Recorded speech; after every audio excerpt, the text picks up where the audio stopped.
encontrarse aquí inestable, pero si hay alteraciones, por lo general en la onda derecha.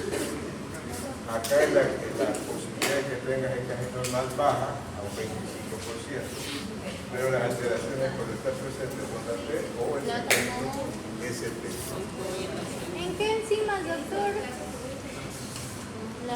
Enzimas negativas, acá troponinas aumentadas ocasionalmente. Doctor, ¿me puede decir qué dice placa en? De la izquierda. Placa, la cubierta de la placa, indemne, o sea, sana. Acá tiene un accidente de placa. Abajo tienen el dibujo de lo que pasa en un caso y lo que pasa en el otro. Es decir, aquí tengo una limitación de flujo que puede ser de un 50, 60% más o menos.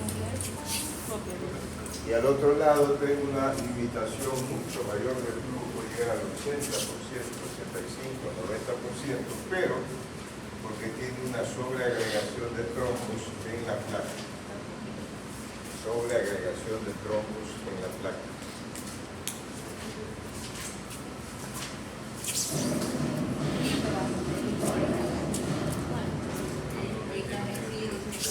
En la inestable, en cuanto al tratamiento, lleva siempre heparina.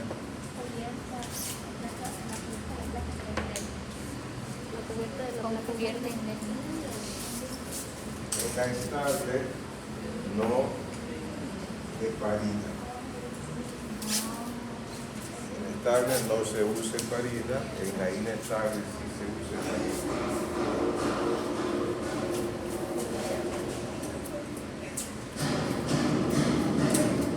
La conducta terapéutica en la inestable, internación por lo general.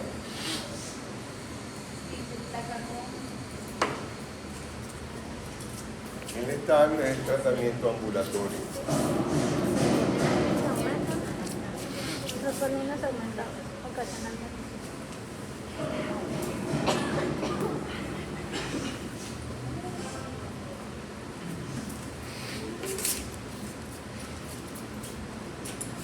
Y obviamente la morbimortalidad es menor en la estable.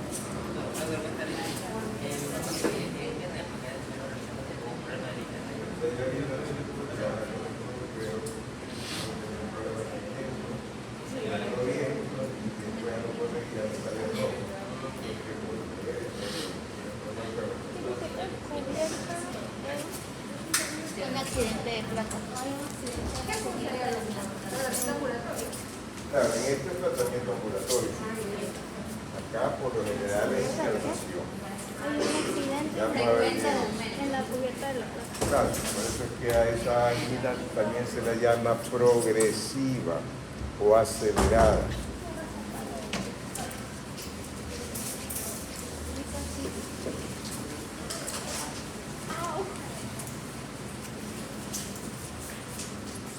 Entonces vamos a revisar esto, que ya muchas de estas cosas ya las hemos visto, pero vamos a confirmar. Vamos a la parte estructural. Cuando se ve una angina estable, cuando el paciente tiene una placa ateromatosa que ha aumentado, se ha agrandado y entonces ya produce una limitación al flujo, ¿verdad? Ya hay una limitación al flujo. Todos tienen una placa, ustedes ya tienen placas ateromatosas en sus vasos, pero es una placa que no ha crecido como para decir, me limita el flujo y cuando subo las escaleras tengo aquí. Por placa ya tiene. Entonces, cuando hay una obstrucción al flujo por encima, por lo general, del 50%, en una proporción variable, 60-65%, puede aparecer el dolor cuando existe desnivel entre lo que es demanda de oxígeno y lo que es entrega de oxígeno. Por eso a esta angina la llamamos de demanda. De demanda. A esta estable. Demanda. De demanda, o sea, de petición, de demanda. En cambio la otra se llama de oferta. Si hay alguna pregunta en un examen, ya saben ¿Cuándo es demanda? Cuando es oferta, ya lo vamos a volver a insistir. ¿Por qué demanda? Porque en esta existe un desequilibrio tenemos mayor aumento de oxígeno. Y eso se puede dar porque aumenta la frecuencia cardíaca, porque aumenta la presión arterial, aumenta la fuerza inotrópica. Entonces, cada vez que pasa eso, el miocardio necesita más oxígeno porque está trabajando más. Como hay este problema que me limita el flujo en una X cantidad, ahí va a aparecer el problema porque el flujo no me aumenta. Me aumenta la demanda. El flujo no aumenta. ¿Por qué? Porque hay una placa. Entonces, al haber esta disociación entre una demanda que aumenta y un flujo que no aumenta, se mantiene estable, aparecerá el síntoma dolor, aparecerá la alteración electrocardiográfica, ¿verdad? Por eso se llama de demanda, cuando pide más oxígeno por cualquiera de los factores que hemos mencionado, que aumentan, el flujo no le da más. ¿Cuál es el problema? Sería demanda de oxígeno. Claro, que todo es demanda de oxígeno, la sangre lleva oxígeno. Cuando tú haces una actividad física, vas a jugar baloncesto, nada, trozas, tu músculo cardíaco y todo el cuerpo necesita oxígeno. Y el oxígeno llega por la sangre. Y para que llegue el oxígeno por la sangre debe tener las coronarias en buen estado. ¿Verdad? Por eso se llama de demanda. Cuando pide oxígeno, no le llega lo necesario. Entonces, es lo mismo que decir, me aumenta tengo el dolor cuando troto, cuando subo rápido un piso, cuando lo subo despacio, es más, se acomoda más la entrega de oxígeno y puede ser que no aparezca el dolor. Y entonces, cuando dejo de hacer esa actividad física, me baja la frecuencia cardíaca, me baja la fuerza inotrópica, es decir, subí corriendo un piso, empezó la molestia, me quedo sentado, me quedo quieto y empieza a bajar la frecuencia, empieza a bajar la fuerza inotrópica, entonces la demanda empieza a bajar hasta que se acomoda con el flujo restringido que hay. Ahí se nivela el asunto y el dolor va a quitar. Esa es la explicación por qué la angina estable se presenta con un esfuerzo físico y calma con el reposo. Es cuestión de la fisiopatología y de la obstrucción en el vaso X que tiene el problema. ¿De acuerdo? Entonces, en esta angina nunca va a aparecer el reposo.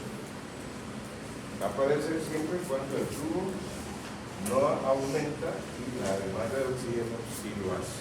Ahí va a aparecer. Nunca en reposo. Entonces, esta angina estable se puede comportar así por mucho tiempo. A veces va el paciente cada 3 meses a la consulta de cardiología, preguntamos cómo anda su dolor, el paciente dice, igual como siempre, cuando hago tales cosas me duele, hago reposo, me canso. Yo por eso ya evito hacer las cosas que yo sé que me desembocan en angina. Es decir, hay estabilidad. Pasan años, 2 años, 3 años. Mientras la placa no se complique, hay una estabilidad. ¿De acuerdo? Eso no quiere decir que la enfermedad no avance y empiece a tomar otros vasos. Aquí tenemos un vaso digamos, la derecha. Pero esto puede avanzar y aparecer los mismos problemas en la arteria descendente anterior. ¿Por qué? Porque los factores de riesgo no han sido controlados. Entonces ahí puede cambiar la situación, porque hay otro vaso que quizás tenga una obstrucción más severa que este. ¿Cómo lo identificamos? Por el electrocardiograma. Y cuando se hace un electro, posiblemente tendremos alteración en la onda T, pero esa alteración está en de 2 de 3 IBF. Y estuvo en de 2 de 3 IBF por mucho tiempo. De repente, hago un electro y ya encuentro también alteración de la onda T de 1 y en B2. Eso no estaba antes. Entonces, eso es otro vaso. De 2 de 3 IBF era coronaria derecha. Ya me aparecen de 1 a B2, esa es la descendente anterior. O si me aparecen de 1 a BL, esa es la simple. ¿Por qué? Porque si yo no controlo los factores de riesgo, esta enfermedad sigue afectando otros vasos, otros endotelios, y va dando su impronta en la manifestación del paciente. Esta restricción del flujo no produce necrosis, produce solamente isquemia. Sería más o menos como cuando ustedes tienen un jardín y se van de viaje un mes y nadie lo riega. Cuando regresan, ustedes ven que las hojas ya están muy amarillosas. Eso sería isquemia. Pero si se van 3, 4 meses, cuando regresan ya las hojas se calientan. Porque lo que le da la vida, en este caso a las plantas, en este caso el agua, acá lo que da vida a los tejidos es el oxígeno. Una cosa es que disminuya y otra cosa es que ya no llegue. Son dos cosas diferentes. Aquí todavía llega porque la placa obstruye, pero no tapa el vaso. Como no tapa el vaso, llega un flujo disminuido, pero llega, y entonces no hay necrosis. Hay dolor por isquemia encima. ¿Correcto? Por eso entonces las enzimas son negativas. Porque cuando se elevan las enzimas, cuando ya hay necrosis de las células, el cardiomiocito se rompe, se daña la membrana celular que contiene todo el interior y eso empieza a salir a la sangre, porque ya la membrana se dañó. Entonces, esa salida de la sangre es lo que nosotros detectamos en el laboratorio como enzimas positivas. Entonces, aquí no hay eso. ¿Y por qué no hay eso? Porque esta cubierta de la placa en un lugar es resistente. Una cubierta que a veces puede tener hasta calcio. Ese calcio la vuelve muy resistente. ¿Correcto? Entonces, por eso es que hablamos placa como una cubierta fibrosa, resistente, no rota, indemne. ¿De acuerdo? ¿Cuál sería la mortalidad de este estado? Con el de acá, obviamente mucho más baja. No significa que el paciente está indemne de cualquier problema. Recuerden que esta enfermedad es sistémica. Pero si yo comparo esto con la de acá, desde el punto de vista que yo digo, bueno, lo puedo manejar en consultorio. Porque tiene una mortalidad mucho más baja que la otra que tiene que internarse. ¿Sí ven? Entonces hay diferencia en el manejo, en la interpretación, en el pronóstico del paciente. Un 50% de estos pacientes, cuando les toman el electro, puede salir normal. ¿Por qué? Porque cuando el paciente, ustedes le toman un electro, ¿cómo está el paciente? En reposo. Está corriendo por el consultorio, está acostado. Entonces, este es el nivel, no está así, sino que está así. Se acomoda el flujo, como un poco demanda de oxígeno, y quizás, así como no aparece el ángulo, no aparece la alteración electrocardiográfica. ¿Verdad? Y eso no quiere decir que si el cuadro clínico es sugestivo y aquí inestable, ustedes hacen un electro y dicen todo está normal, significa que el paciente esté normal. Claro, no puede decirle, oiga, no tiene nada, su electro váyase a su casa, ¿no?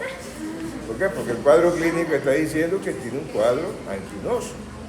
Entonces, ¿cuál sería la solución ahí? No, ya tiene que ir al diagnóstico. Tienes que diagnosticar y resulta que te quedas con un electro normal, las enzimas no te ayudan, porque pide CPK negativo, troponina negativa. Se queda una prueba de luz. Entonces le dices al paciente, mire, su electro es normal, pero yo sospecho que usted tiene una enfermedad coronaria estable. Y le voy a hacer una ergometría, una prueba de luz. ¿Con qué finalidad? De reproducir lo que le ocurre al paciente muchas veces cuando está en su casa. Cuando el paciente dice, mire, yo salí tranquilo a coger el colectivo, iba despacio caminando y no sentía nada. Después del colectivo tuve que correr porque se me iba. Entonces acá lo que voy a hacer es a reproducir lo que fuera el consultorio el paciente tiene, y entonces hacemos una prueba de esfuerzo, que es una prueba en escalera se llama. ¿Ya? El paciente cada 3 minutos va aumentando la carga con la cual el paciente trabaja. ¿Cuál es esa carga? Puede ser una banda. Ya han visto esas bandas que venden en los almacenes para la vida diaria de las personas que se entrenan. Esa banda tiene una velocidad y tiene una inclinación. Quiere decir que cuando empezamos una prueba, ambas es del 0%. No hay inclinación y prácticamente la velocidad es para que el paciente camine. Pero no se puede quedar ahí. ¿Por qué? Porque el paciente tiene que alcanzar una frecuencia de acuerdo al sexo y la edad del paciente que nos indique o que nos obligue a que esto aparezca. Entonces la frecuencia cardíaca tiene que subir sí o sí, si no, no podemos diagnosticar. Entonces, de acuerdo al sexo, a la edad del paciente, a veces el paciente tiene que alcanzar 140, 150 latidos por minuto. Si el paciente no alcanza esa frecuencia diagnóstica, la prueba es insuficiente. ¿Cuál es la frecuencia? Depende de cada gente. Habrá gente que sea 130. Eso es variable, hay tablas de acuerdo a la edad, al sexo del paciente. Pero hay que alcanzar esa frecuencia para que aparezca el desnivel, el síntoma y el electrocardiograma demostrativo del diagnóstico. Si por alguna razón, supongamos que sea una persona de edad, una señora, gordita, que no está acostumbrada a caminar, pero que hay que hacerle la prueba o tratar de hacérsela para el diagnóstico, y resulta que la señora cuando va con una frecuencia de 90 por minuto dice ya no doy más, me ahogo, duele las piernas, no puede seguir haciéndola trotar en la prueba y hay que abortar la prueba. En ese caso no alcanza la frecuencia diagnóstica, no tengo diagnóstico y se informa la prueba como insuficiente. No me sirve la prueba, no porque el protocolo no me sirve, sino que la paciente, la señora, no puede hacer ese tipo de ejercicio. Ahí tendré que buscar otra alternativa. ¿De acuerdo? Pero por lo general, la prueba diagnóstica es esta, que se llama ergometría.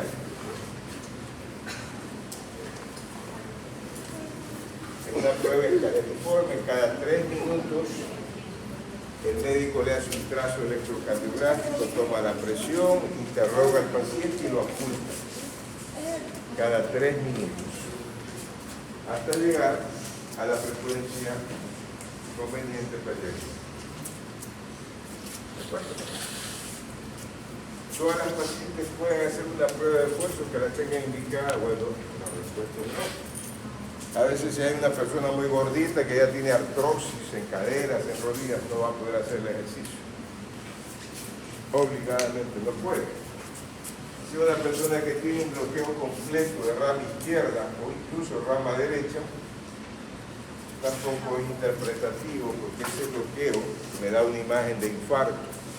Como que el paciente tuviera un infarto de R1 a R4, no tiene el infarto, y una imagen de infarto porque tiene el bloqueo. De manera que cuando haga la prueba, esa imagen va a seguir ahí. Entonces me dificulta la lectura. O sea, bloqueo de rama derecha completo, bloqueo de rama izquierda completo, o cuando el paciente tiene un marcapaso.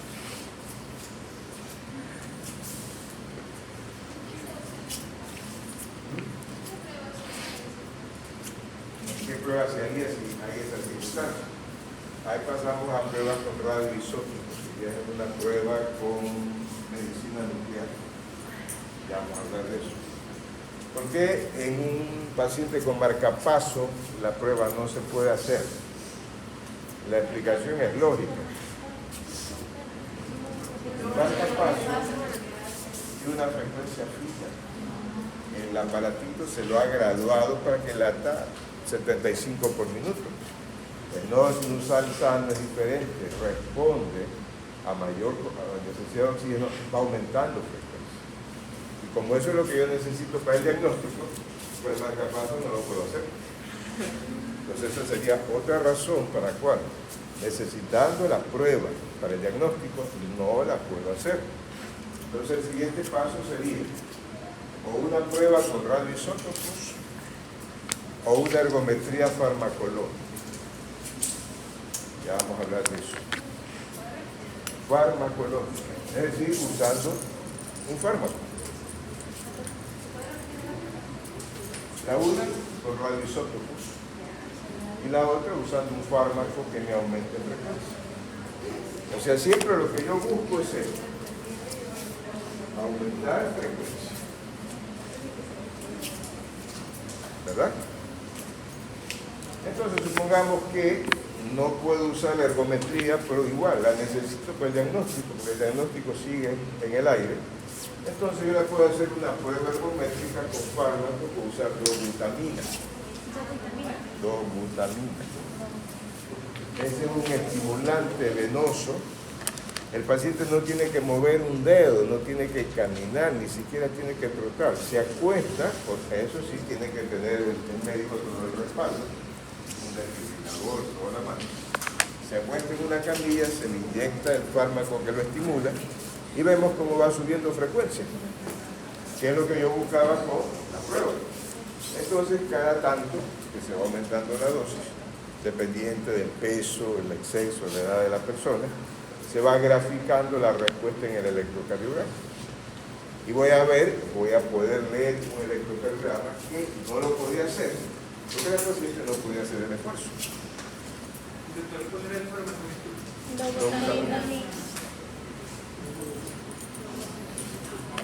Obviamente es una prueba mucho menos cara que el siguiente paso con radioisótopos. La prueba se llama ergometría farmacológica. Claro, o también lo hacen con una evaluación ecocardiográfica. ¿Cuándo voy a tomar? ¿No? Entonces ahí se llama eco de estrés, pero la base es la misma.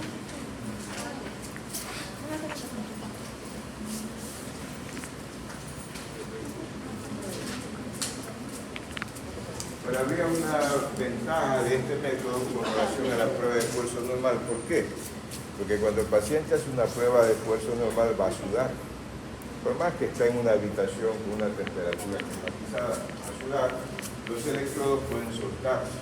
O cuando está trotando esto se mueve y el trazo sale con vibración. En cambio acá no, el paciente está acostadito, no tiene por qué sudar, no hay movimiento, está acostado, el trazo va a salir más limpio, más líquido. Entonces habría esa diferencia en cuanto a la interpretación. En cuanto a fotos, casi es lo mismo el uno que el otro. Pero más utiliza la esfuerzo. Claro, eso es lo que más se usa. Pero hay pacientes que a veces no lo pueden hacer, no lo pueden realizar. La dobutamina solo se la realiza en la angina estable. Cuando hay, o sea, en primer lugar el estable. Esto que estamos hablando no se hace en la inestable, ojo. Esto es solo para el estable. Inestable no. ¿Qué pasaría si yo me equivoco en el diagnóstico y le hago esto a una inestable? Lo infarto. Lo infarto. Esto tiene el paciente estar en estabilidad. La prueba con radioisótopos usa una sustancia radioisotópica que por lo general es cara, no se fabrica en el país, tiene que ser importada. Entonces, ¿qué hacen los centros que hacen esto? Esperan a tener un número de pacientes para poder hacer la prueba. No van a decir, usted viene hoy día y yo le hago a usted. O sea, tratan de tener un número de pacientes por el costo del producto. Entonces, hacen una mini prueba, ¿verdad? El paciente va a una bicicleta, empieza a pedalear pocos minutos, 3-4 minutos, no más de eso, y le inyectan el radioisótopo por vía venosa. Eso está conectado a una gamma cámara, más costoso porque hay más aparataje. Está conectado a una gamma cámara, hacen la medición, en la gamma cámara sale una serie de imágenes con colores, y luego se hace, una vez que el paciente ya hizo esto, se detiene y la vuelven a hacer en reposo y en recuperación. Y se comparan las imágenes. Quiere decir que cuando tengo un miocardio viable, ¿qué significa viable? Que tiene suficiente perfusión, la sustancia se impregna y sale en la imagen la sustancia impregnada en el tejido. En cambio, cuando tengo un problema de estos, hay menos perfusión, cambia la densidad de la impregnación, al menos en esfuerzo. Ya cuando baja la demanda, el paciente está en reposo y vuelven a hacer la ubicación, hay un cambio. ¿Ya? Pero es porque el radioisótopo depende del flujo de sangre para llegar a tal zona e impregnarla en un sujeto sano con un sujeto que tiene problemas de obstrucción vascular. Pero obviamente es más caro, hay más irradiación. Los otros métodos son no irradian a la persona, son más baratos y menos costosos. Eso sería en cuanto a aclarar una angina, que sabemos que es estable porque no la hemos podido demostrar por el electrocardiograma. Entonces, como ven, el electrocardiograma en esta entidad, cardiopatía isquémica, tiene una importancia del 100%. En cambio, que decíamos en cardiopatía hipertensiva, usando el electrocardiograma, la sensibilidad era baja. El paciente puede tener una hipertrofia y esto no dice no es nada. Acá es mucho más específico para este diagnóstico de esta patología. ¿Alguna pregunta sobre esto? Esto tiene que quedar bien claro. ¿Por qué? Porque los pacientes coronarios que van a la guardia a los hospitales siempre están ahí, siempre están llegando a la guardia. ¿Quiénes van a estar a la guardia? Ustedes. Ustedes son los que se van a enfrentar a la patología y son los que tienen que resolver. Imagínense un domingo a las 4 de la mañana. ¿Qué tal usted? Van a llamar al médico tratante esa hora. Ustedes son los que están de guardia. Tienen que diagnosticar y tomar decisiones.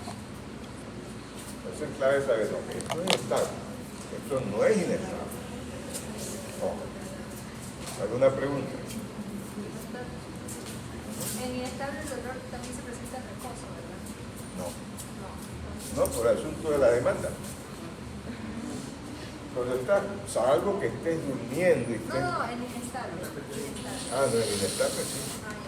En el estable, ¿cuándo se puede presentar? Cuando tienes un sueño terrorífico a medianoche. Ahí sí la cosa cambia porque el terror del sueño te aumenta frecuencia y puedes tener dolor. Pero cuando tengamos esa disyuntiva, también hay solución actualmente. Le pides un registro Holter de 24 horas. Que te grafique el electrocardiograma durante 24 horas. Mire, el paciente está durmiendo. El médico después revisa, a ver, si el paciente se mira a las 3 de la mañana sintió una molestia, va el médico busca a las 3 de la mañana, a ver, usted tuvo esto. El ST se bajó, tuvo unas P negativas que no había. O sea, hasta ahí la tecnología también nos ayuda. ¿Correcto? Pero en estable no hay dolor en reposo. En el EKG solo se debía...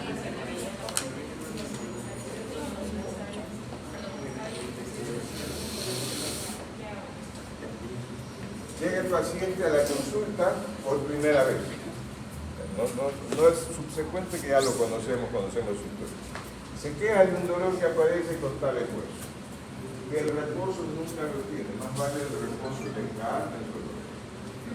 Si ya viene con un laboratorio, a veces pasa, el paciente dice, mire, estos exámenes me tomé hace un mes, y ven que tiene factores de riesgo, lípidos, hipertensión, azúcar alta, sobrepeso, sedentarismo, tabaco, lo que sea, ya son puntos a favor de que tenga un problema coronario. Vamos a ver el dolor que representa, que cuenta el paciente, vamos a decir un dolor que reúne todas las características de un dolor coronario. Ok, las reúne y hacemos el electrocardiograma. Si el electrocardiograma tiene alteraciones como la onda T, y todo el interrogatorio me dice angina estable, entonces yo lo que hago es que pido ya exámenes más específicos, ¿verdad? Y los cito posiblemente en 24 o 48 horas ya con los resultados, no lo interno. Pero lo mando ya medicado, ¿verdad? Suponte que el examen me dice dislipidemia, tengo que dar estatinas. Si no tiene una contraindicación, un problema ulceroso, una gastritis, una alergia a la aspirina, voy a prescribirle aspirina, ¿verdad? Quizás me voy un poco más allá y puedo dar un clopidogrel como antiagregante de segunda generación. Y si el problema es que ante ciertas circunstancias me aumenta el consumo y aparece el dolor, voy a dar algo que me baje la frecuencia, que me baje el inotropía. ¿Qué sería ese algo? Un beta bloqueante o un calcio antagonista. Entonces ya cuando el paciente se enfrenta a las circunstancias que le aumenta el consumo, él ya, el beta bloqueante no lo deja que la frecuencia aumente tanto, porque está bloqueado. Y entonces posiblemente el paciente diga, oiga, ya no me duele como me dolía antes, pero es que está tomando tantos miligramos de propranolol.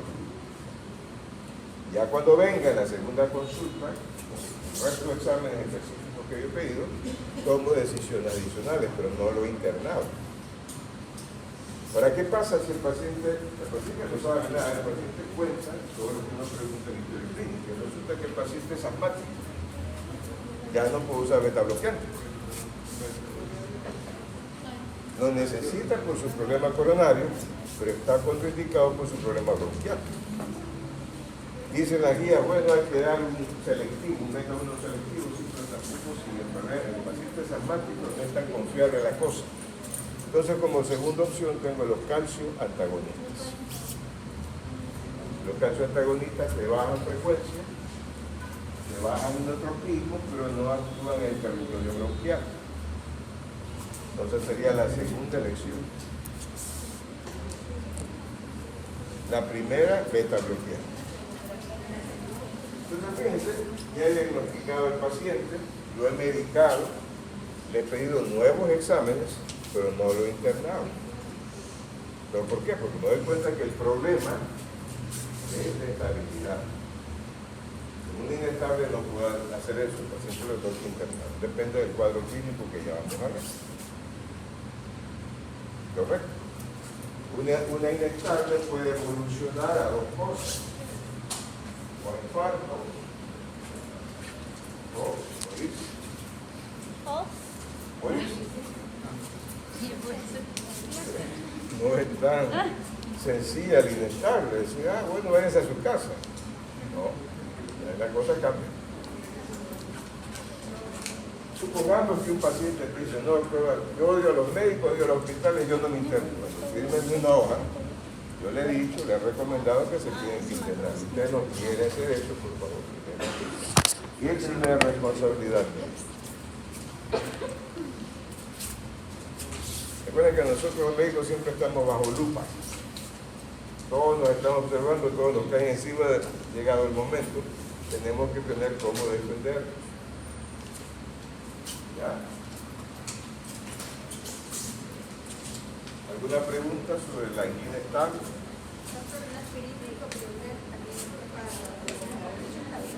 A veces cuando ya la historia clínica me dice tengo problemas para aspirina, yo ya pienso clopidogrel, que no me da tantos problemas como la aspirina, no es tampoco al 100% seguro cuando tengo problemas digestivos, pero es más viable. Lo uso en la angina inestable.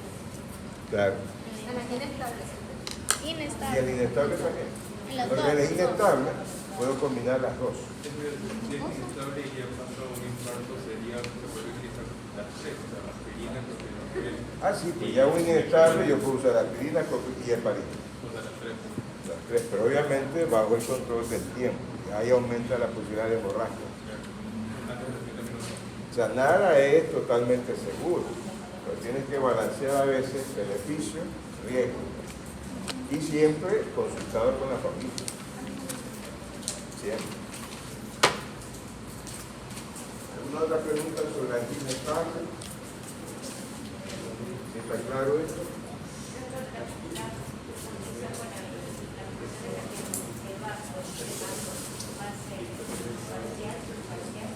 No, en este caso es una infección parcial.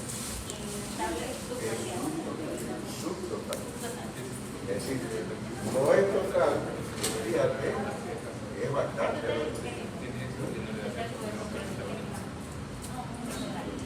Ustedes que pueden infartarse en 7 horas y pasar a una infección total. El paciente no está vacunado, mal, lo que está haciendo. Claro. Por lo general sí, pero no es la ya vamos a ver por qué. Puede ser un paciente que incluso no había mencionado dolor anginoso, por lo tanto Es como de investigar el de pediatría. y de repente está haciendo una coronario. Diferencias.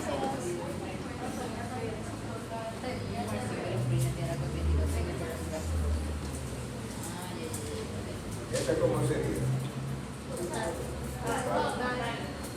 Esta no es total. total y esta es parcial.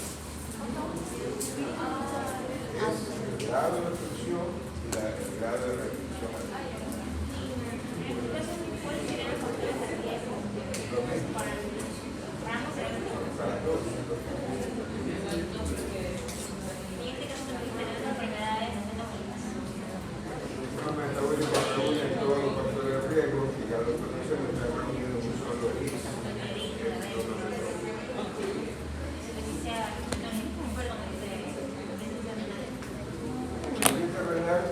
Le da problemas de hipertensión.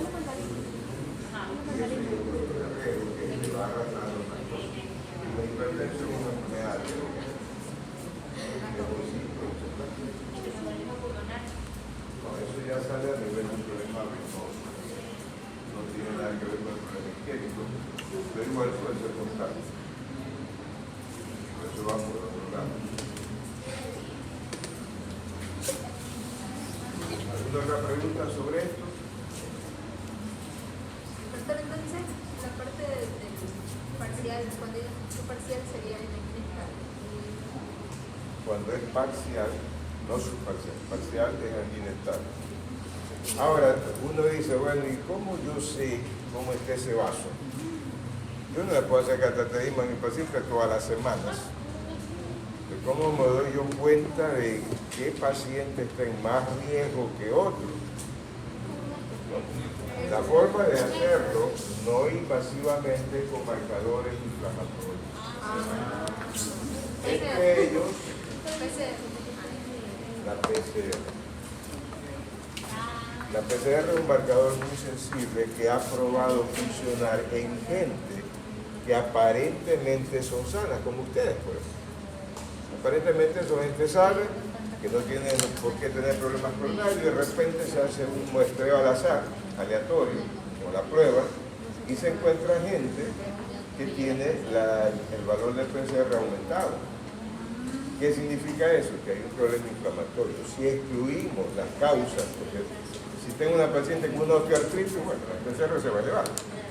Si tengo un paciente joven y sano, me dice, pero doctor, estoy cursando una amigdalitis, el PCR se me va a elevar. Entonces, haciendo las exclusiones necesarias, en gente que no tiene motivos para tenerla elevada, pensar coronarios. Ya saben que esta especie tiene un valor hasta 6 miligramos por litro. Se usa para las dos, ¿verdad? Para las dos, inestable e inestable. Sí, pero en inestable yo prefiero ir con marcadores más específicos. Entonces, como aquí se dieron cuenta con el tiempo que va avanzando la investigación, se dieron cuenta que había gente con PCR normal, es decir, 4, 5 miligramos por litro, y que sin embargo hacían eventos cardiovasculares futuros cercanos, idearon la PCR mucho más sensible, que es la ultra sensible.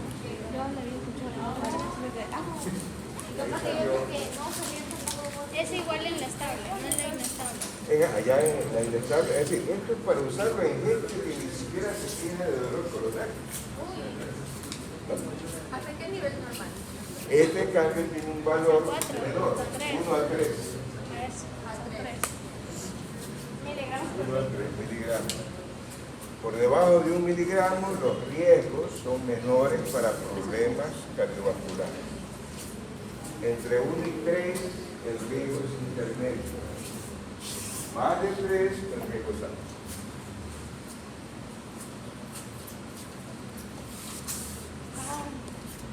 Quiere decir que si ustedes tienen un familiar que no tiene causas para un problema inflamatorio, a veces los problemas de tallos, pulmones, otras cosas elevan el marcador porque es muy sencillo.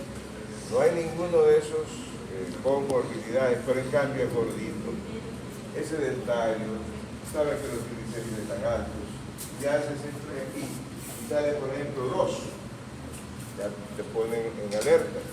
Tiene un riesgo intermedio. Aunque no sienta nada, empiezas a buscar. No siente nada, pero el marcador está indicando hay un foco inflamatorio. ¿No sería menor a 6? La Menor a PCR. 1, el riesgo es menor. No, la PCR normal, menor a 6. Menor a 6, Ahí está, es menor a 6. Hay laboratorios que dicen 5.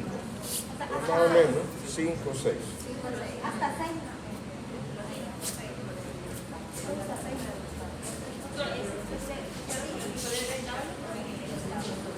Esta también la uso, pero más en el examen. Más sencillo, más en el examen. Por la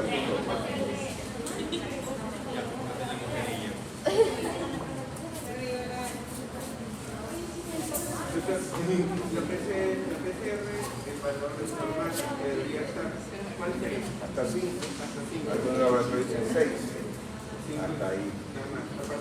Está encima elevado, hay que investigar si hay otras cosas que le elevan. Y en la PCR ultrasensible Hasta 3.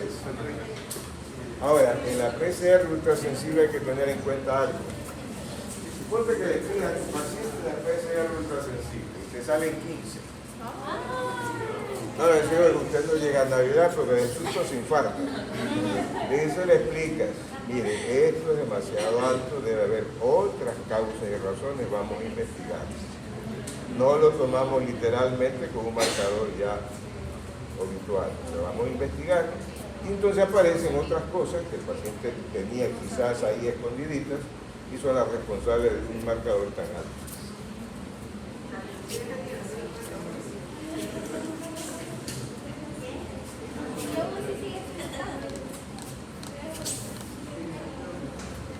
Entonces, fíjense, ya nos vamos moviendo con mayor eficacia que decir, bueno, ¿y yo cómo hago? ¿Cómo investigo? Ya van saliendo cosas, ¿verdad?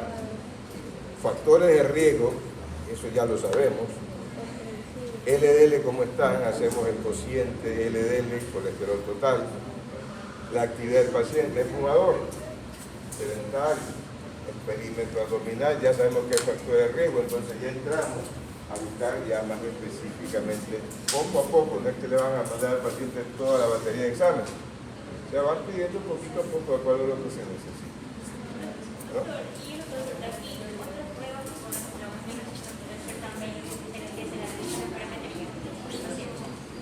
Ya, pero la esterometría que valora función pulmonar. Sí, hay una tabla para riesgo en cuanto a capacidad vital. Pero ella tiene que pedir compromiso, ayuda al neumólogo.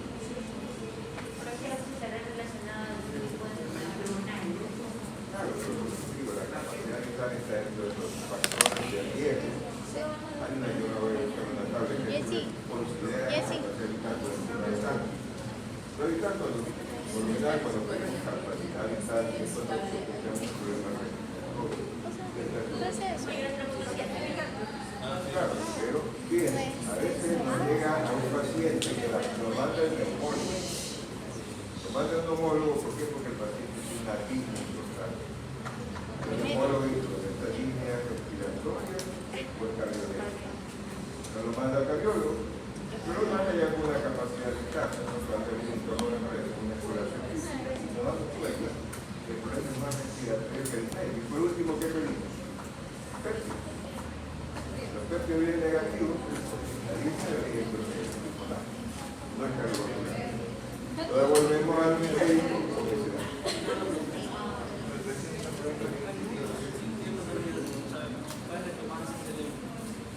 Todo lo que es estiramiento del tejido cardíaco.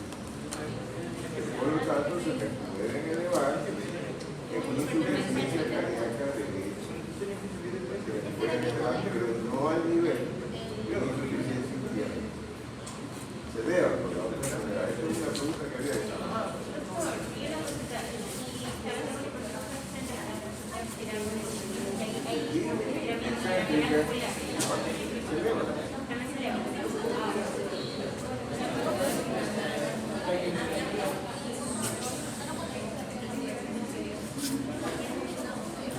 Lo hacemos despacio, en investigación, cada vez damos pasos más seguros y sabemos dónde estamos.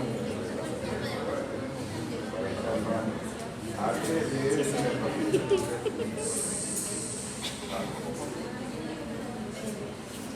la pregunta entonces, la estable. Vamos entonces con la inestable. Ya podemos pasar a la inestable. Sí. Sí. A ver, fíjate que dice aquí inestable en este CD. Ajá. Cuando un paciente se vuelve inestable. Veníamos bien, siempre estable, muchos años. Ya el paciente sabía que cada 3 meses llevaba su receta, sus recomendaciones y de repente la cosa cambió. Ya, pero es así. Cuando se rompe la placa. Cuando la cubierta de la placa se lesiona. Ahí cambia el asunto. Y dice, ¿yo cómo sé que la cubierta de la placa que tengo se ha lesionado? Bueno, pues eso es el médico y aquí están los marcadores inflamatorios. Por eso el seguimiento con marcador inflamatorio debe ser siempre subsecuente. No va a pedir uno al año. Ahí con la placa, o sea, ya si se rompe, se podría utilizar también lo que es el número de él. ¿O no? Bueno, sí, porque si se rompe, ¿qué tiene esa placa encima de la cubierta lastimada? Trombos. Y los trombos son lisados por el cuerpo. Y el dímero D lo que mide son los productos de la lisis. ¿Se acuerdan? El dímero D, sobre todo ahora en esta época de COVID, dímero D. Quizás lo saben.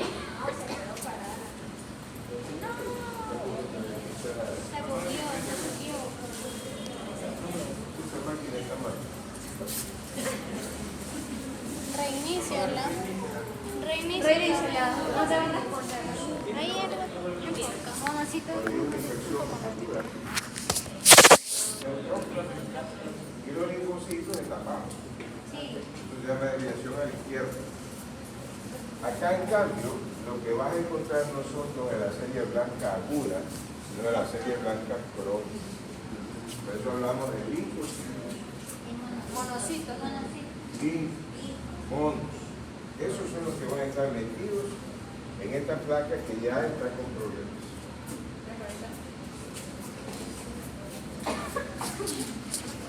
También hay células musculares lisas. Eso también fue pregunta de examen, me parece. Células musculares lisas. Ya después te quedas ahí cuando veas algo que ya te sale realmente la pantalla.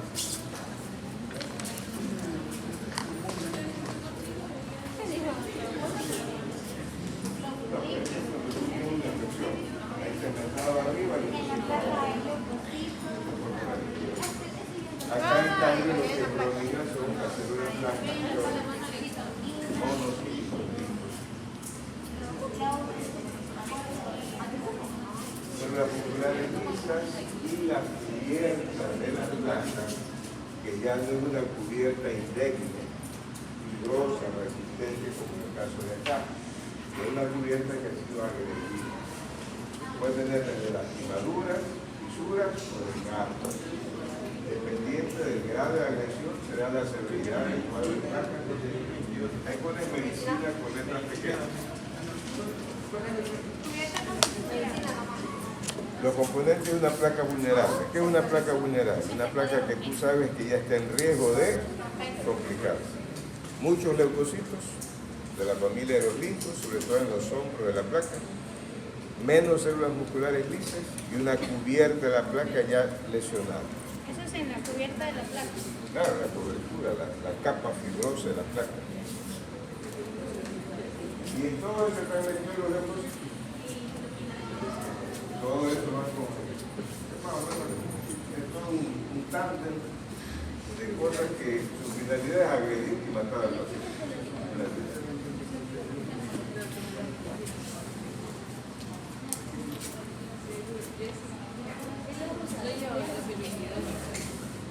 Estos linfocitos normalmente no tienen que estar dentro de la placa.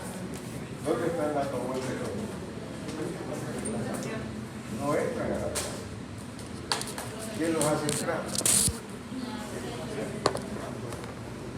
No, una vez que entran ya aparece la inflamación. Antes de que ellos entren no hay inflamación.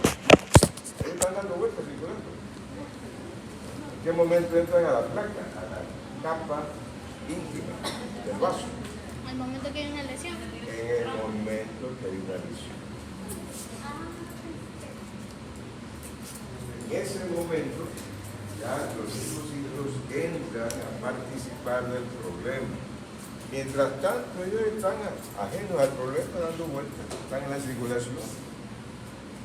¿Correcto? Entonces, cuando el endotelio se lesiona, ¿qué lo lesiona? Ya sabemos, lesión persistente de todos los factores de riesgo, todos los que conocen.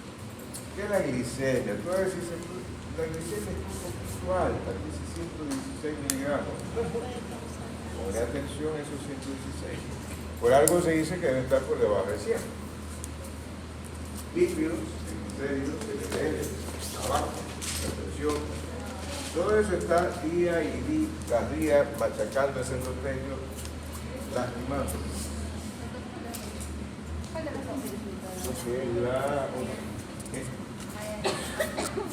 En la otra la vemos otra clase, no vamos a tener tiempo para ver las dos cosas.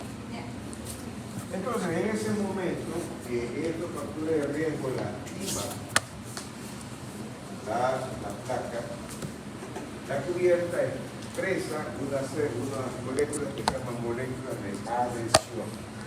Adhesión es como que te agrega algo, te adhiere algo. Es como que las moléculas de adhesión fueran un caza-linfocitos. Se adhieren y pasan una de esas de casas mariposas y empiezan a agarrar linfocitos y los meten a la placa. ¿Cuál es la función de la molécula de adhesión? Capturar linfocitos que están circulando y meterlos al interior de la placa. Ahí empieza todo.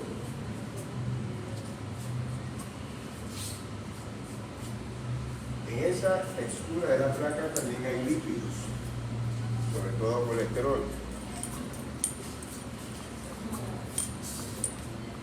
Entonces esos linfocitos ingresan a la pared del vaso. ¿Y qué es lo que hacen? Apenas ingresan, localizan moléculas de colesterol LDL y lo empiezan a engullir. Es su alimento favorito. Empiezan a engullir todos los lípidos que encuentran. Y ese paciente había tenido 180 de triglicéridos, LDL 120, o sea, le da todo listo para los linfocitos, porque ese es el alimento de los linfocitos. Una vez que empiezan a engullir células lipídicas, moléculas lipídicas, ya pasan a llamarse macrófagos. Macrófagos. ¿Qué fago?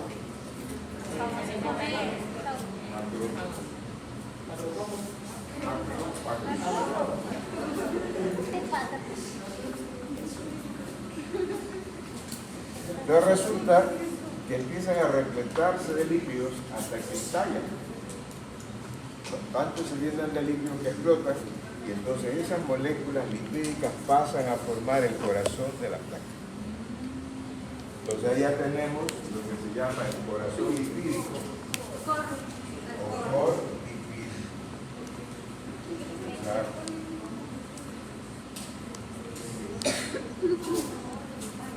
Cor lipídico, corazón lipídico. Una vez que están dentro del vaso, de la pared, esos macrófagos se activan y empieza un mecanismo por activación de estos glóbulos blancos a oxidar las LDL. Ya sabíamos que las LDL, cuando tengo una lesión de la cubierta del vaso, entran más fácil. Y como tengo un tenor de LDL aumentado en mi circulación, tengo todo el banco de LDL para que empiecen a entrar. Se activan los glóbulos blancos y hacen que esas LDL se oxiden. Entonces, las LDL oxidadas entran 2-3 veces mucho más violentamente que las LDL no oxidadas. O sea, todo está fríamente calculado ¿para qué? Para formar una placa y ponerle remo. Eso es lo que hace todo este mecanismo. Entonces, como tengo una entrada de muchos macrófagos, se repletan, estallan, el cor lipídico cada vez va aumentando. Entonces, cuando hablamos de, defíname lo que es una placa vulnerable, una placa en riesgo, se reúnen varias características. Uno, un core lipídico extenso, blando y excéntrico. ¿De dónde sale ese core lipídico extenso? Ya lo hemos explicado. De la acción de los macrófagos, la captura y el incluye en los lípidos. Tenemos entonces un core lipídico amplio, extenso, excéntrico, muchos linfocitos y menos células musculares lisas. Este es el componente de una placa vulnerable. En una población de células musculares lisas disminuida. ¿Por qué es esto? Porque cuando ellas sensan que hay algo, en este caso una agresión a la cubierta, ellas se movilizan. Las células musculares lisas no viven en la túnica íntima, viven en la túnica media. Y de ahí corren a la túnica íntima, porque las células musculares producen un material resistente. Pero ahí entra en juego otra cuestión: la producción de material resistente por las células musculares lisas y la producción de enzimas que degradan lo que ellas hacen. Si predomina las que degradan, ¿qué pasa con la cubierta? Se debilita. Si predomina la acción de las musculares lisas que produce una cubierta resistente, se aleja la posibilidad de una ruptura de la placa. Entonces, el momento que esto ya se lesiona, porque se vuelve menos resistente por este equilibrio, desequilibrio que hemos explicado, ya se pueden producir fisuras. Cuando ya se produce una fisura, ¿qué se pone en contacto con qué? Ya hay una grieta, una fisura. Con los linfocitos. Los linfocitos. Sangre con el interior de la placa. Ustedes saben que mientras la sangre no está en contacto con sustancias extrañas, no pasa nada. Cuando se pone en contacto con sustancias que no son normales, empieza la agregación de plaquetas.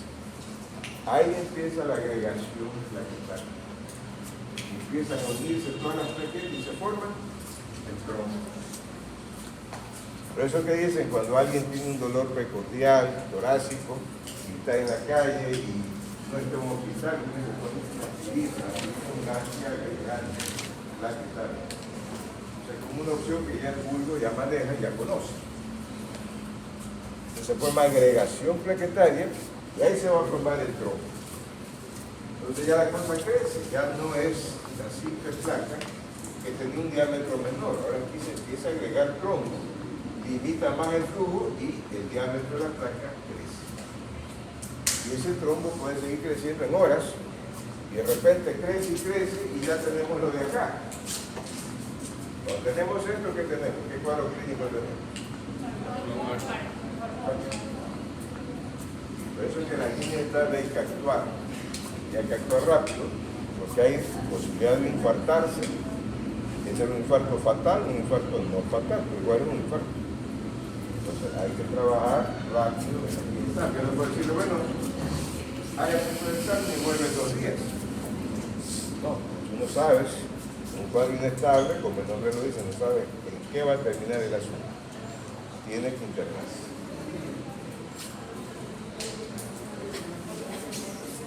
Habrá condiciones, circunstancias en las cuales el paciente no se puede internar, no tiene seguro social, no tiene dinero.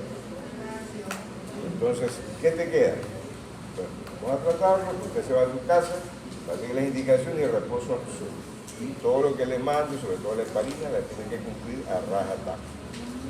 Pero ya porque son circunstancias especiales. El paciente debe internarse.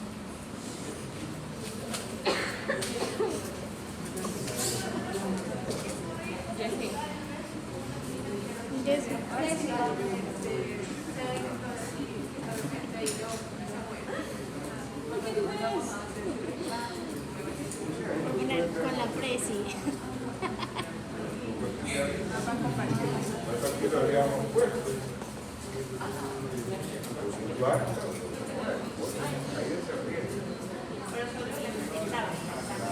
Estable no, porque la placa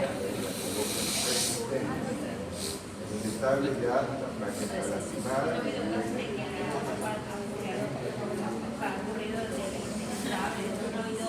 Hay casos caso en que los pacientes con coronarias aparentemente normales, que realmente sí, es importante.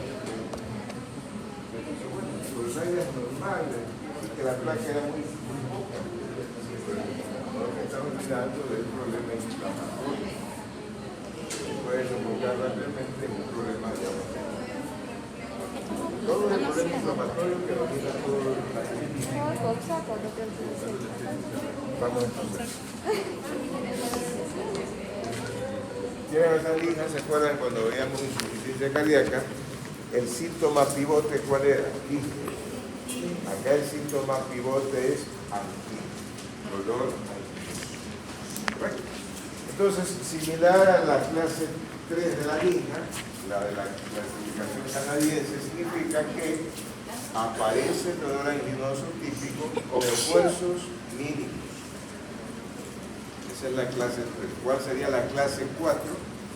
Dolor anginoso típico en reposo. Entonces nos da también una idea, al igual que la de la New York Heart, de gravedad del problema. Entonces, un paciente que te dice que tiene poco tiempo, que cambió su sintomatología y que ahora tiene a esfuerzos mínimos, cuando antes le aparecía con esfuerzos mucho mayores, uno sospecha angina inestable. Con clase de la clasificación canadiense. O una desestabilización de una angina que hasta ese momento era estable. De repente empezó a cambiar la historia, ya muchas veces en el día, cuando antes le daban no todos los días. Ahora los dolores son más prolongados, son más intensos, con menor esfuerzo y o en reposo. Ya cambió el asunto, se desestabilizó. Una angina que hasta ese momento era estable. Es una pauta para pensar en una angina inestable. Lo otro, la angina posinfarto, pero no es el infarto que ustedes piensan, tuvo un infarto hace 6 meses y ahora está nuevamente con dolor, es una angina posinfarto. Esa es una angina con infarto activo. Esta angina posinfarto significa que el paciente ha tenido un infarto reciente, 2 semanas, 3 semanas atrás, y que en la evolución de ese infarto aparece la angina, es decir, más o menos una angina a los 10, 12 días de un infarto, el paciente ya lo va evolucionando, lo va superando, aparece el dolor y esa es la angina post-infarto. Y eso se ve en la clasificación de Braunwald que ya vamos a revisar. ¿Correcto? La siguiente. Entonces, fíjense, la presentación clínica típica es un síndrome coronario agudo, la angina inestable es un síndrome coronario agudo. Son síntomas agudos. Consta de dolor retroesternal opresivo, el dolor típico que ustedes conocen, que se irradia, por ejemplo, al brazo izquierdo. Habrá pacientes que no se les irradia al brazo izquierdo, se irradia la garganta o se irradia mandíbulas. Por lo general es al brazo izquierdo, pero pueden haber las otras irradiaciones. El dolor puede ser intermitente, o sea que aparece y mejora y vuelve a aparecer, o ser permanente, ser persistente, esa es otra característica. Estos síntomas se pueden acompañar de otros datos que te están indicando la severidad del problema. Puede haber sudoración, puede haber náuseas, disnea o incluso síncope. Cuando tengamos un problema de síncope, un paciente coronario, hay que sospechar problemas de conducción. Los problemas de conducción, los bloqueos pueden ser consecuencia de un fondo isquémico, del fondo coronario.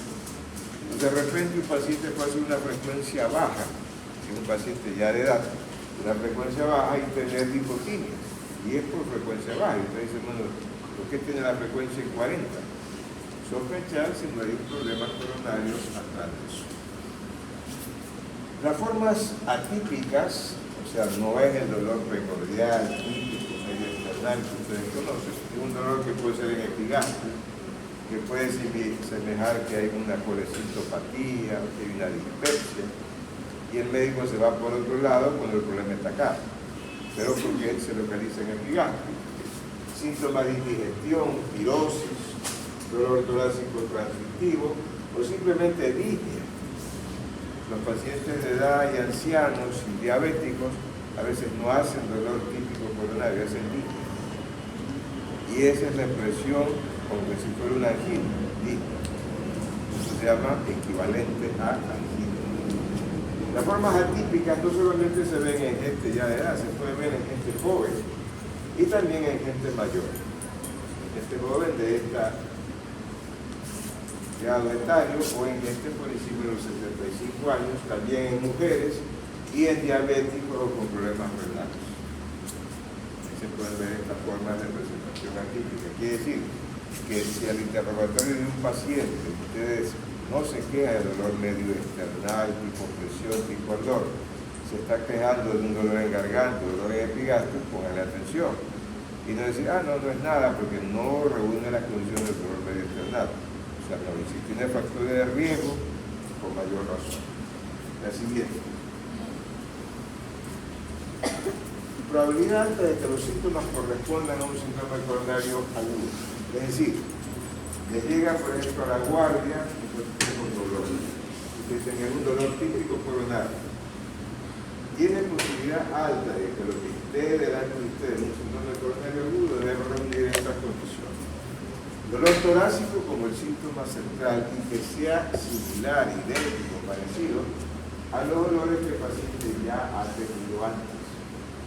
Ustedes me preguntan, ¿este dolor que usted me dice que ahora le da más seguido y con menores esfuerzos, el mismo tipo de dolor que usted ya venía teniendo antes cuando le daba solo cuando hacía tales esfuerzos? Me dice, sí, es el mismo, pero ahora me da más seguido, ahora me dura más en quitarse, ¿verdad? Entonces, que tenga similitud con la historia de dolor que el paciente ya conoce. Historia coronaria incluyendo un IAF, o sea, en el interrogatorio del paciente sale que tuvo un infarto hace 6 meses. Y ese paciente es coronario. Ya tuvo un infarto, eso ya le da el sello de coronario, entonces poner atención que ese dolor puede ser por problemas coronarios. Un soplo nuevo mitral, que puede ser de rehabilitación mitral, o el paciente es tipo tenso, o el paciente tenga edema agudo de pulmón o tiene estertores. Si está hipotenso con estertores, hay que sospechar que hay una falla del ventrículo izquierdo producido por un problema coronario, ¿verdad? O si ustedes conocen al paciente y ustedes ya saben que ese paciente nunca ha tenido un soplo mitral, porque lo vienen viendo, y ahora que viene con dolor tiene un soplo mitral, es un punto importante a favor de que hay un problema de músculo papilar serio por cuestión isquémica, y por eso tiene un soplo de nueva aparición mitral. Pero eso lo pueden saber porque ustedes conocen al paciente. Si un paciente por primera vez que ustedes le encuentran un soplo, ustedes no pueden saber si ese paciente no tenía soplo antes y ahora lo tiene. Toman en consideración ese tipo de soplo cuando vayan a pedir un eco, pero no pueden sacar la misma conclusión de que cuando ustedes conocían al paciente y saben que es un soplo de nueva aparición. Desviación nueva del segmento ST de más de 1 milímetro. Lo mismo, ustedes ya conocían al paciente o puede ser que no conocían al paciente, pero el familiar, la esposa, lleva un electro que le tomaron hace un mes.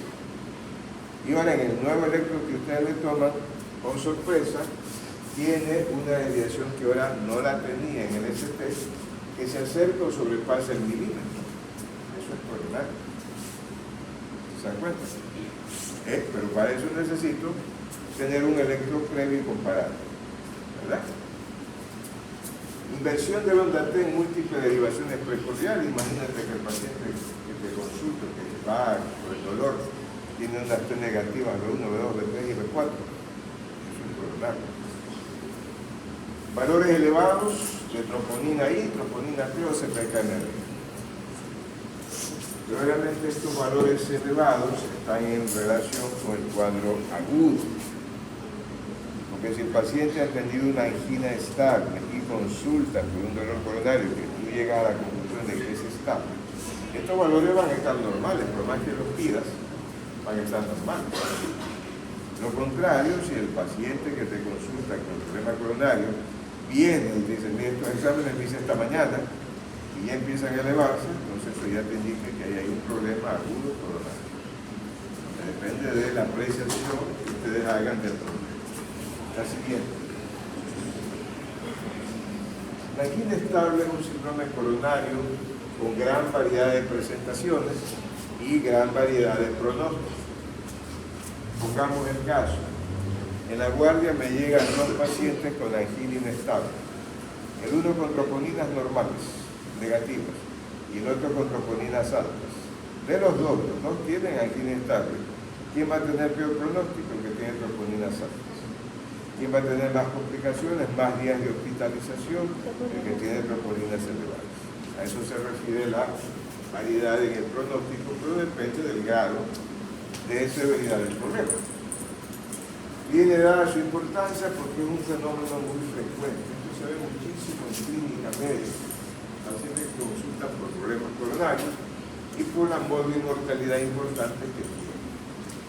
Por eso la importancia de esto. Yo creo que cualquiera de ustedes ha tenido un familiar cercano, más lejano, con un problema coronario. No creo que haya alguien que diga, no, a mí yo jamás.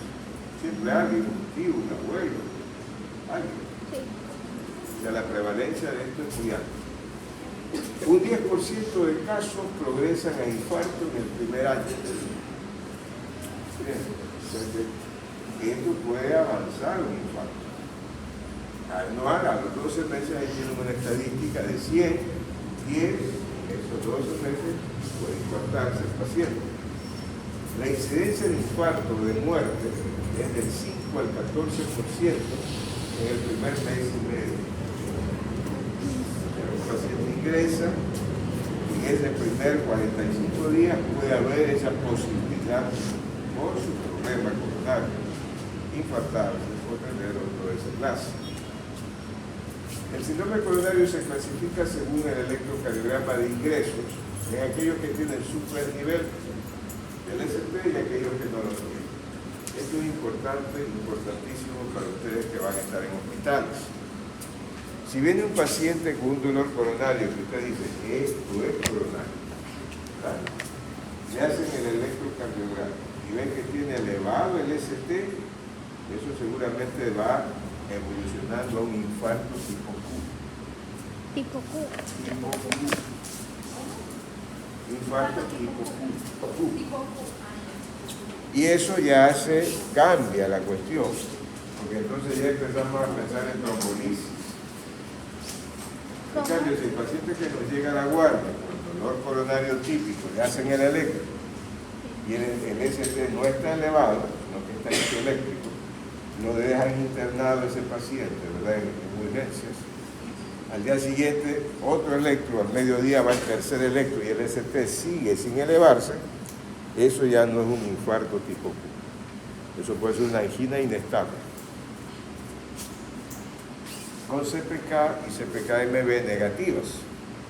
Pero puede ser un infarto no Q si se elevan la CPK y la CPK-MB. Esa es la importancia de saber qué te dice el electro. ¿Hay elevación del ST o no la hay? Cuando hay un cuando hay un supra. Cuando el ST no se eleva, tiene el síndrome coronario, vas a pedir enzimas, siempre pides enzimas. Vienen las enzimas elevadas, CPK, CPK-MB, eso es un infarto. Pero un infarto no Q. No Q. Pero infarto. Si CPK viene negativo, CPK-MB negativo, y puede positivizarse o no las troponinas, eso sería una angina infarto. ¿Correcto? Quiere decir que cuando te llega a la guardia un paciente con un dolor coronario, tú vas a pedir las 3 enzimas por si acaso. Diferente a la angina estable en que tú dices, bueno, ¿para qué voy a pedir CPK si yo sé que va a venir negativo? Acá no sabes. Tú pides CPK, CPK-MB, troponinas. Y esperas el resultado en 1 hora, 2 horas. La laboratoria del hospital ya te está dando los resultados. Entonces ya te orientas. ¿Esto qué es? ¿Es un infarto o es una angina inestable? ¿Correcto? ¿Son positivas? Claro, la angina inestable puede tener troponinas elevadas o tenerlas normales. Ojo. La angina inestable puede tener troponinas altas o troponinas normales. ¿Cuál es la diferencia? Que ya lo dijimos, el que tiene troponinas altas va a tener una evolución más complicada que el que tiene troponinas negativas. va a tener mejor evolución, pero es una angina inestable en ambos casos. Troponinas altas o normales. En es una angina inestable. inestable. Indica pronóstico diferente. El diagnóstico no cambia. No es que porque te llegan, encima las troponinas están normales, no es una angina estable. No, la clínica dice que es una angina estable y es una angina inestable. Simplemente las troponinas no se han elevado. La siguiente. Aquí viene el asunto de por qué la angina inestable tiene un cuadro clínico diferente a la angina estable. Se dice, pero ¿por qué cambia tan aparatosamente ese cuadro clínico, ese olor? Aquí está la razón. La exposición, ya dijimos que para que haya una angina inestable, la cubierta de la placa ya ha sido agredida. Ya está lacerada, lastimada o en su caso extremo tiene agrietación, agrietamiento. Ya no es una cubierta sana, primera cosa.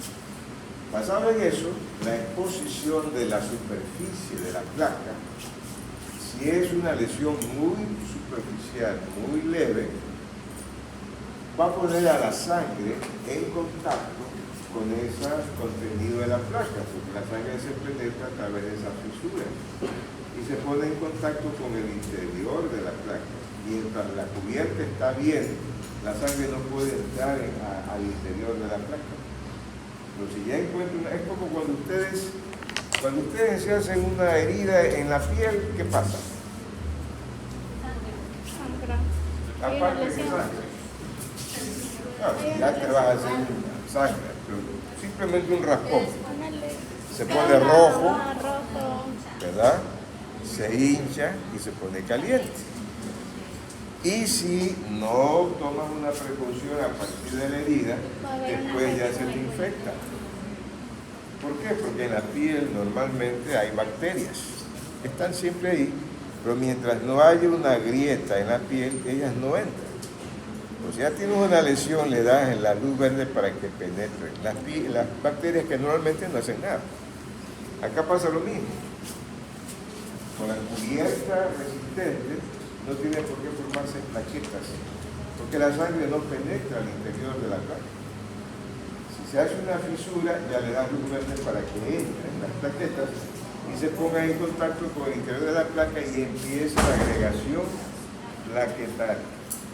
Entonces, fíjense, al estar la lesión, aunque sea superficial, en contacto con la sangre, ustedes saben que esa sangre está en movimiento, eso produce un rozamiento. Esa tasa de rozamiento de la sangre sobre esa cubierta lesionada induce a que las plaquetas se agreguen. Ahí está la primera causa del problema trombótico, la lesión en la cubierta de la placa. La agregación de plaquetas alcanza un máximo entre 5 y 10 minutos después de la exposición. Fíjense que esto es rápido. Esto no es que tú dices, bueno, tengo una lesión ahí, se va a formar un trombo después de una semana. Esto es rápido. 5 a 10 minutos tras la exposición ya empieza a formarse un trombo. ¿Ya? Lógicamente, cuando se forman trombos en nuestro cuerpo se queda inmóvil, no hace nada o trata de lisarlo. El cuerpo lisa los trombos. Salvo cuando la producción de trombo ya sobrepasa la capacidad del cuerpo de lisarlo, entonces el trombo va creciendo. Eso es normal. Entonces, este trombo que se ha formado en una lesión superficial puede ser lábil. ¿Qué significa lábil? ¿Puede ser qué? Lábil. Como que No es firme. Puede ser desprendido por el mismo flujo de sangre que produce una fuerza de rozamiento y lo puede desprender. ¿Verdad? Puede ser desprendible en parte por el flujo de sangre, pero siempre y cuando la lesión en la cubierta haya sido leve. Si se desprende, ya no hablamos de un trombo, sino de partículas embolizantes. Se han desprendido y viajan por la corriente sanguínea y a distancia se incrustan y producen una embolia periférica. ¿Por qué? Porque el trombo se desprendió.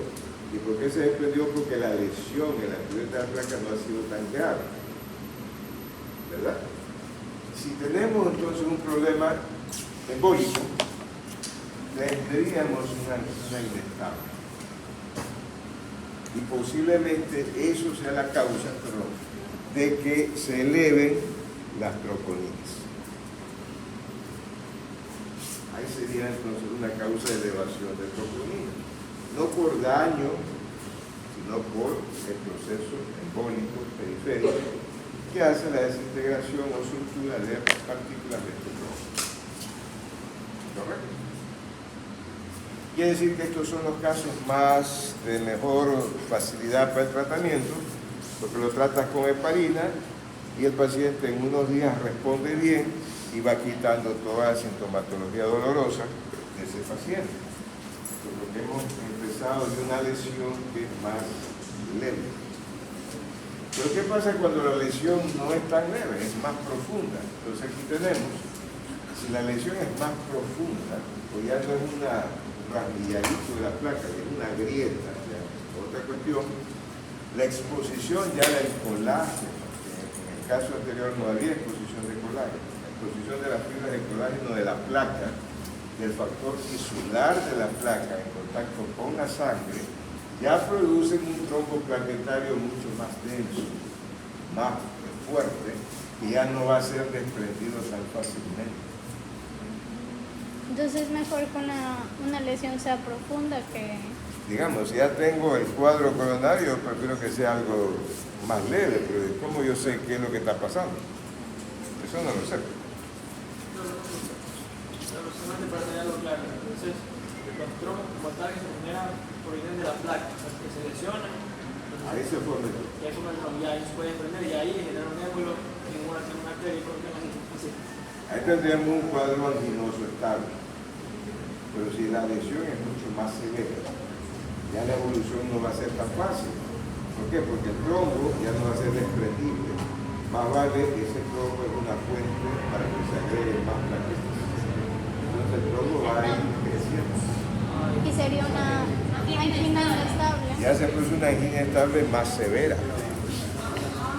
más seria. Entre comillas, el trombo se desprende, porque si no se desprende se queda ahí. O sea, bueno, no es bueno, pero... Claro, depende de la lesión. Se queda ahí, pero no es que se quede del mismo diámetro.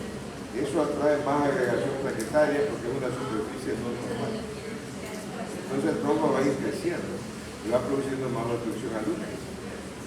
El cuadro coronario es más severo. También el dímero D está bien. Claro, pues sí, ¿qué es el dímero D? El dímero D lo que te mide son las partículas de desintegración por el cuerpo del trombo. Eso mide el dímero D. Cuando tú pides un examen, el dímero de tanto, quiere decir que tu cuerpo está desintegrando el trombo en algún sitio. ¿Dónde? No se sabe, pero en alguna parte.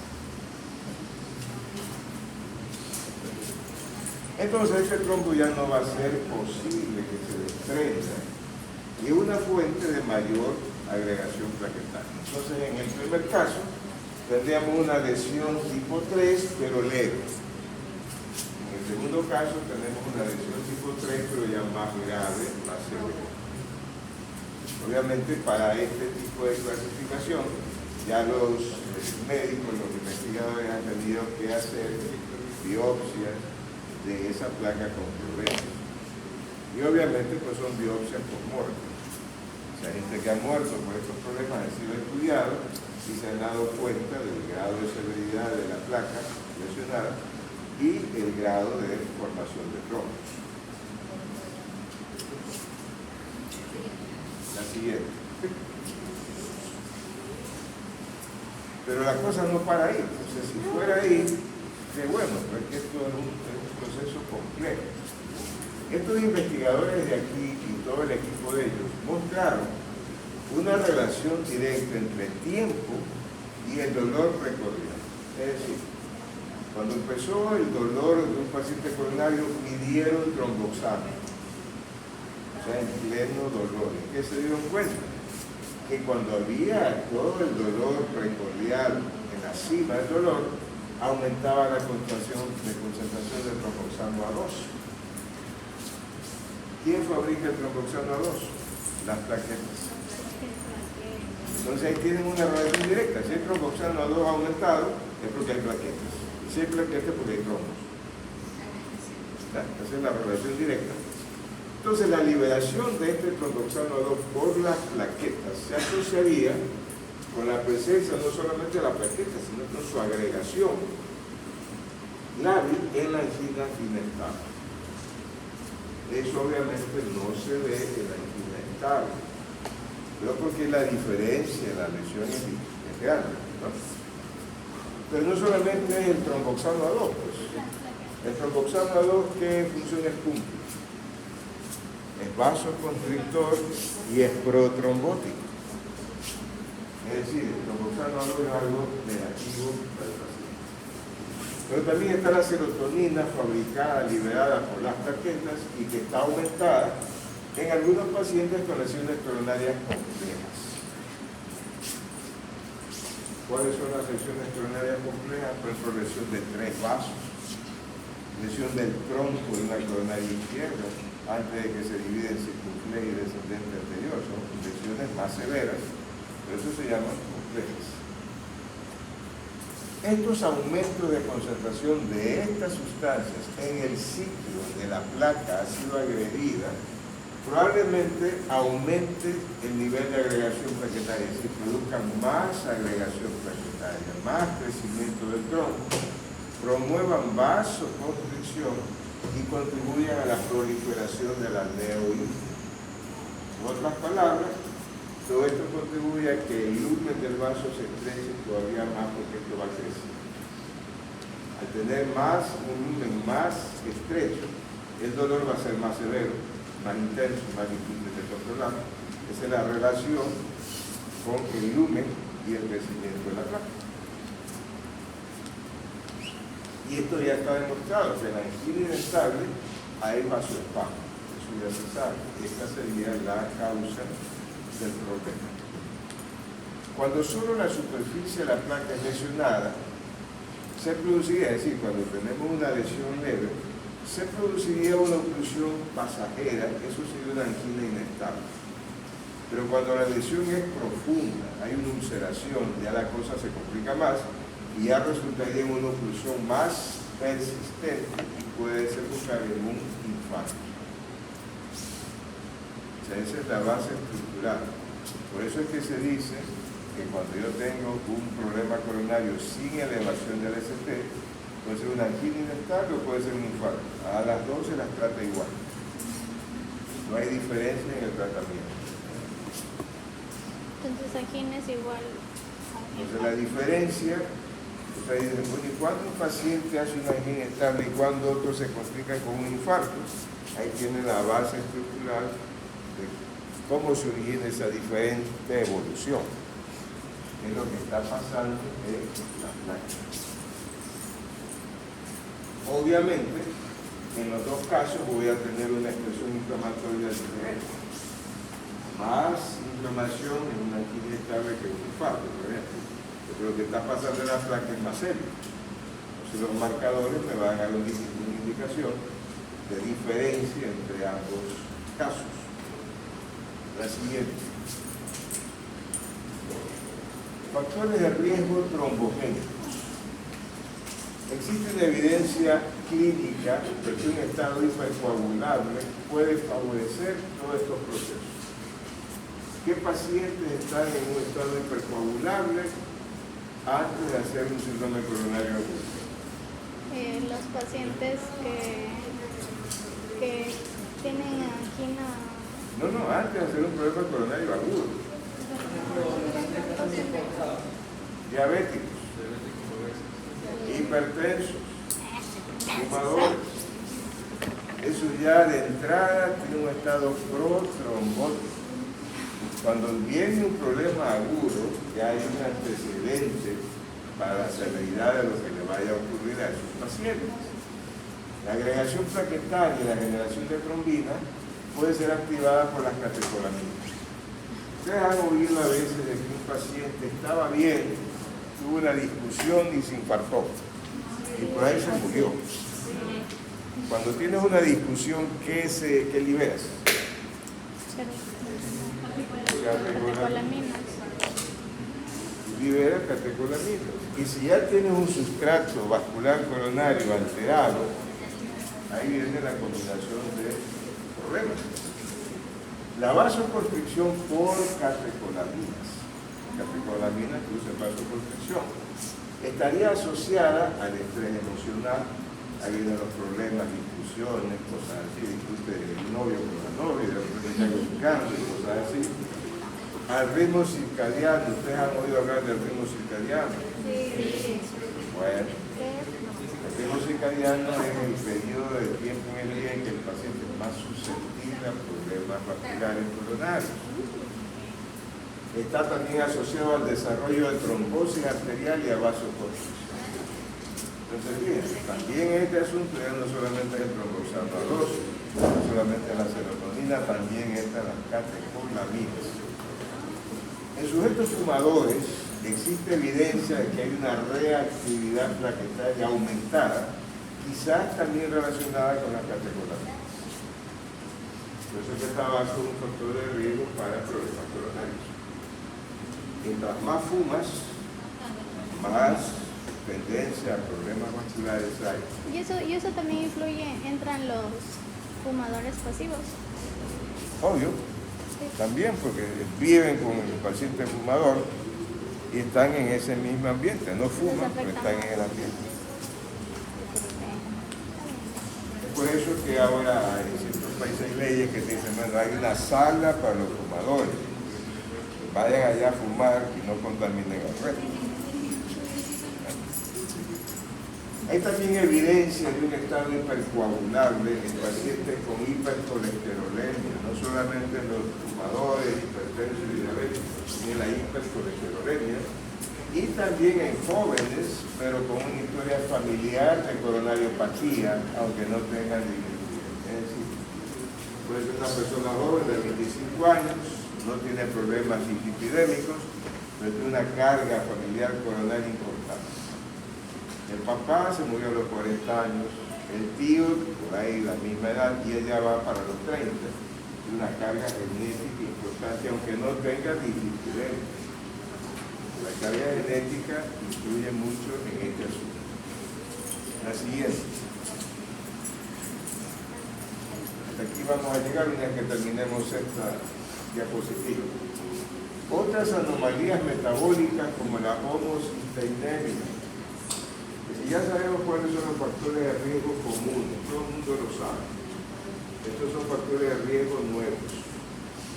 Homocisteína elevada en sangre, en plasma, la lipoproteína A se consideran también poderosos factores de riesgo en gente joven con enfermedad coronaria. Se ha observado en la homocisteinemia experimental que se produce daño endotelial proliferante. Claro. La lipoproteína A, y esto es la base del problema con la lipoproteína A, es muy semejante al colesterol en su configuración molecular, al colesterol malo, al colesterol LDL, y es un factor de riesgo para enfermedad isquémica. ¿Por qué razón? Ahí tiene la explicación. La apolipo, que está contenida en la lipoproteína A, tiene una estructura muy parecida con el plasminógeno, lo cual resultaría en una inhibición por competición de las propiedades fibrinolíticas del plasminógeno. ¿Qué hace el plasminógeno? Se transforma en plasmina. ¿Qué hace la plasmina? Lisa los coágulos, los desintegra. Eso hace el plasminógeno. Es decir, el plasminógeno es beneficioso porque disuelve coágulos. Entonces, si tenemos una apolipo que es semejante al plasminógeno, podemos tener un problema de inhibición por competición y el plasminógeno no actuar y no hacer lo que normalmente debería hacer. Pero para eso debo tener problemas también vasculares y problemas con esta molécula lipídica. Estudios prospectivos han demostrado que concentraciones elevadas de fibrinógeno son factores de riesgo para enfermedad coronaria. Es algo que el fibrinogen es parte de la cascada de coagulación. Entonces el fibrinógeno se eleva también con la edad, ojo con eso, con la obesidad, con la diabetes, con la hiperlipidemia, el estrés emocional y el tabaco. Todo eso me eleva el fibrinógeno y el fibrinógeno es factor de riesgo. Por último, altos niveles en la actividad del factor 7 se han asociado a problemas de menopausia y a la ovoectomía. O sea, la gente que por cuestiones quirúrgicas le extirpan los ovarios, hacen una menopausia quirúrgica. Y ya sabemos que esas personas, esas mujeres están expuestas a problemas coronarios. Es por la asociación con el factor 7 de la coagulación. ¿Ya? Entonces, fíjense, no solamente es decir, las placas, la ateroma y todo eso, son otras cosas que están metidas en esta situación. ¿Ok? Ahí llegamos a la próxima clase.